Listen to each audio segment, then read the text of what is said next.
अस्सलामु अलैकुम वरहमतुल्लाहि वबरकातुहू सामीन व नाज़रीन। इससे पहले एक वीडियो हमने बनाई थी जिसमें आप हजरात को एसआईआर के बारे में ये बात बताई गई थी और दस्तावेज़ और डॉक्यूमेंट्स के एतबार से जो 4 category election commission of India की तरफ से बताए गए हैं उसकी तफसीलात आपको सुनाई गई और बीएलओ से मिलकर कैसे अपनी मैपिंग करवानी है उसका तरीक़ाकार भी बताया गया था। अब एक साहब हैं हमारे दोस्त, उन्होंने एक साहब की दूसरे साहब की एक वीडियो भेजी है। वो वीडियो 20 सवालात पर मुश्तमिल है और 20 के 20 सवालात भी अल्हम्दुलिल्लाह एसआईआर के मुताल्लिक हैं। बहुत सारे क्वेश्चंस लोगों के जहनों में एसआईआर को लेकर पैदा हो रहे हैं जिसकी वजह से तरह तरह की बातें लोगों में फैल रही हैं, कंफ्यूजन्स हो रहे हैं। सही नॉलेज ना होने की वजह से और सही मालूमात ना होने की वजह से बहुत सारे लोग कंफ्यूजन का शिकार हो रहे हैं। तो लिहाजा इस कंफ्यूजन को दूर करने के लिए 20 सवालों पर मुश्तमिल एक मुकम्मल वीडियो मेरी बात खत्म होने के बाद उसको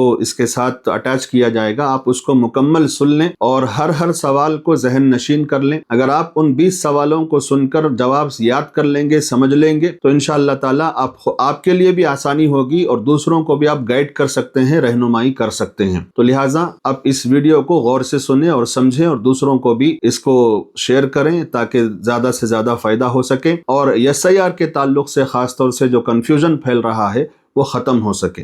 वीडियो देख लें। पहला सवाल, इन्यूमरेशन फॉर्म के ऊपर वाला कॉलम किस डॉक्यूमेंट को देखकर भरें?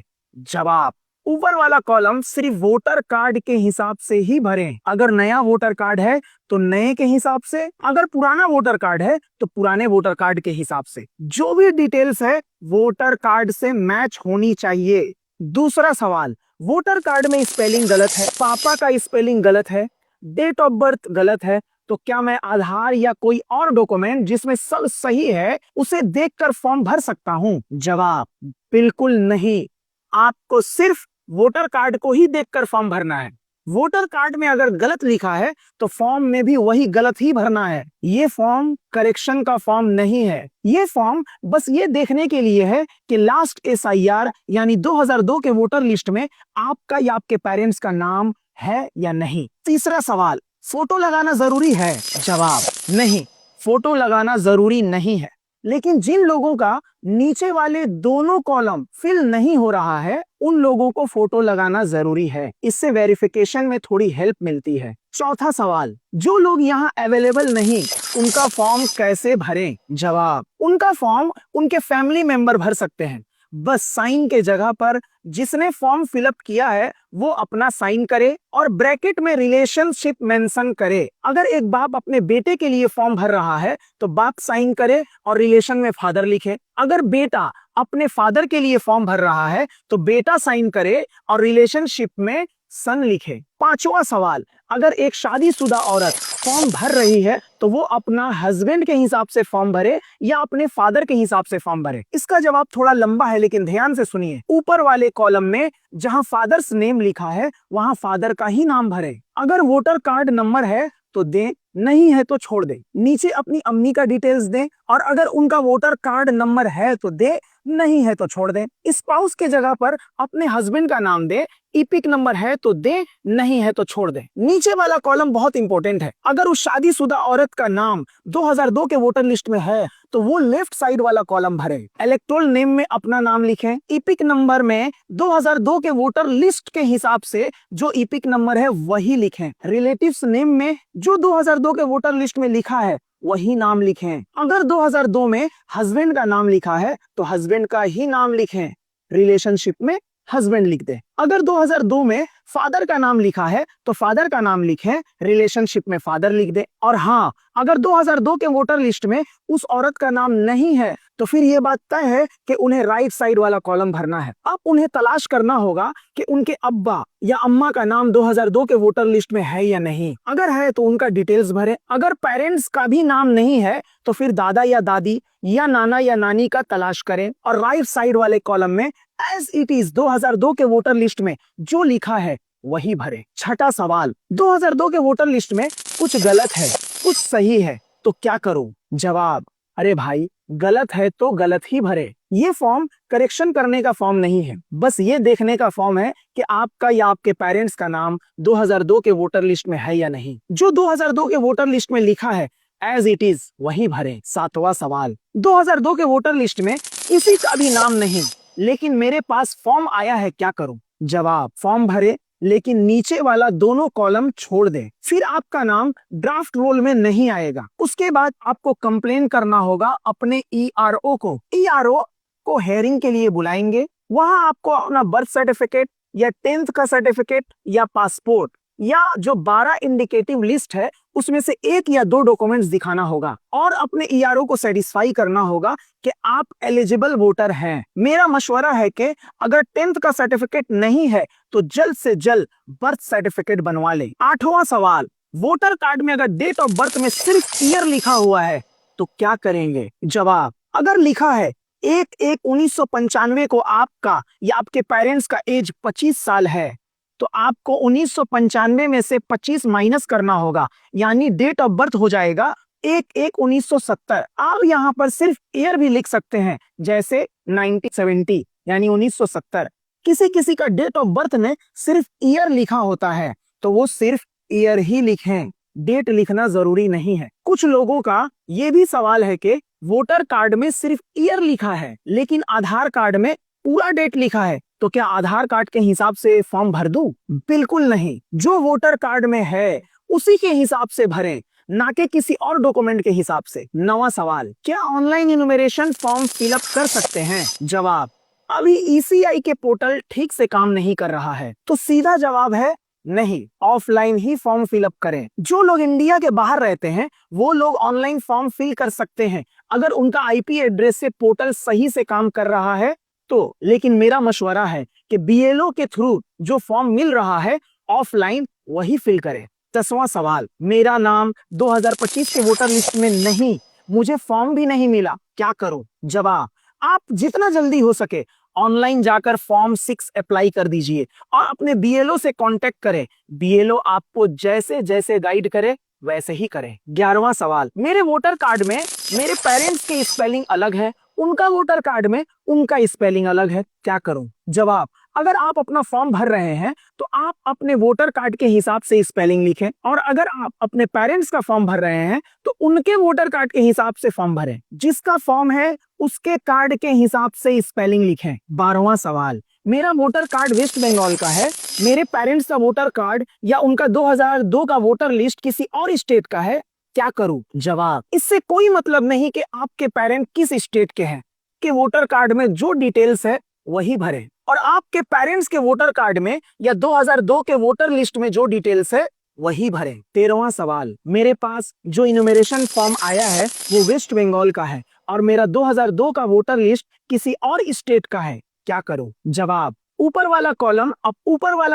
आप अपने वोटर कार्ड के हिसाब से भरें, नीचे वाला कॉलम अपने 2002 के वोटर लिस्ट के हिसाब से भरें, चाहे वो किसी भी स्टेट का हो। ऊपर करंट वोटर कार्ड के हिसाब से, 2002 के वोटर लिस्ट के हिसाब से। 14वां सवाल, ऊपर वाला कॉलम कौन भरेगा, नीचे लेफ्ट साइड वाला कौन भरेगा, राइट साइड वाला कौन भरेगा?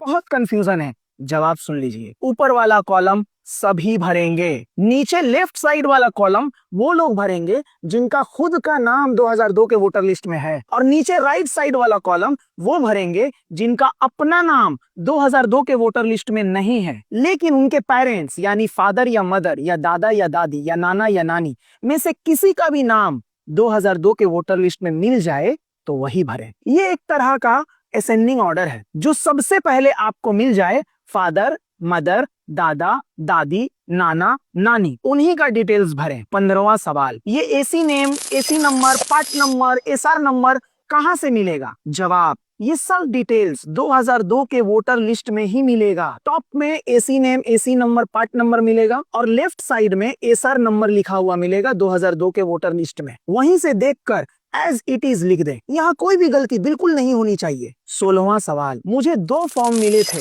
दोनों गलत भर दिया, बीएलओ तीसरा फॉर्म नहीं दे रहा है, क्या करूं? जवाब, किसी भी साइबर कैफे में जाएं, अपना वो फॉर्म लेकर जो आपने गलत भर दिया है। साइबर कैफे वाला आपके फॉर्म को स्कैन करेगा और ऊपर वाला हिस्सा काट कर किसी ब्लैंक फॉर्म के साथ अटैच कर देगा और आपको आपको प्रिंट आउट दे देगा, टेंशन मत लीजिए। वही प्रिंट आउट वाला फॉर्म 2 या 4 जेरोक्स करा लीजिए, फिर पहले जेरोक्स पर प्रैक्टिस करें। जब सही फिलअप हो जाए तभी बीएलओ वाले ओरिजिनल फॉर्म में देख देख कर क्लीन कॉपी बना के फिल करें। मेरा एक स्ट्रॉन्ग एडवाइस है कि बीएलओ से फॉर्म लेते ही सबसे पहला काम ये करें कि उसकी 2 या 4 जेरोक्स कॉपी निकाल लें और पहले जेरोक्स में फॉर्म फिलअप करें।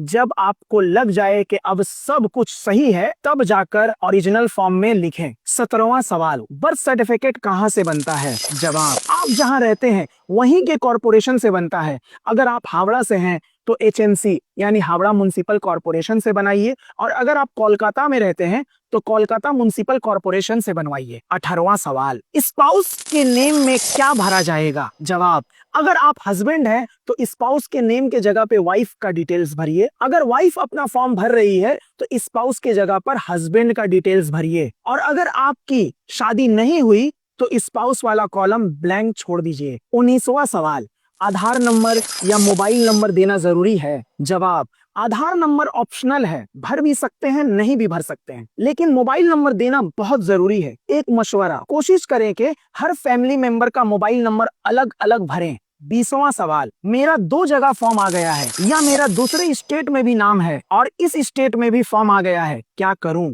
जवाब, इन्यूमरेशन फॉर्म के नीचे एक डिक्लेरेशन लिखा होता है, शायद आप लोग उसे पढ़ नहीं रहे हैं, सिर्फ साइन कर दे रहे हैं। उसे अच्छे से पढ़ने की जरूरत है। डिक्लेरेशन का पहला पॉइंट ये कहता है, मैं किसी दूसरे मुल्क के शहरी या सिटीजन्स नहीं हूँ। दूसरा पॉइंट कहता है, मैं अप्लाई कर रहा हूँ कि मेरा नाम वोटर लिस्ट में ऐड कर दिया जाए और मेरा नाम किसी भी दूसरे असेंबली या कॉन्स्टिट्यूएंसी में शामिल नहीं है। मतलब यहाँ के अलावा किसी और शहर या स्टेट में मेरा नाम वोटर लिस्ट में शामिल नहीं है। तीसरा पॉइंट कहता है, ऊपर वाले दोनों पॉइंट्स को मैं समझता हूं और अगर मैं गलत डिक्लेरेशन देता हूं तो section 31 representation of the people act 1950 यानी 43 ऑफ 1950 के तहत मुझे 1 साल की सजा या फाइन या दोनों हो सकता है। मेरा मशवरा यह है कि पूरी कोशिश कीजिए कि आप सिर्फ एक जगह ही वोटर बने और अपना नाम सिर्फ एक ही जगह की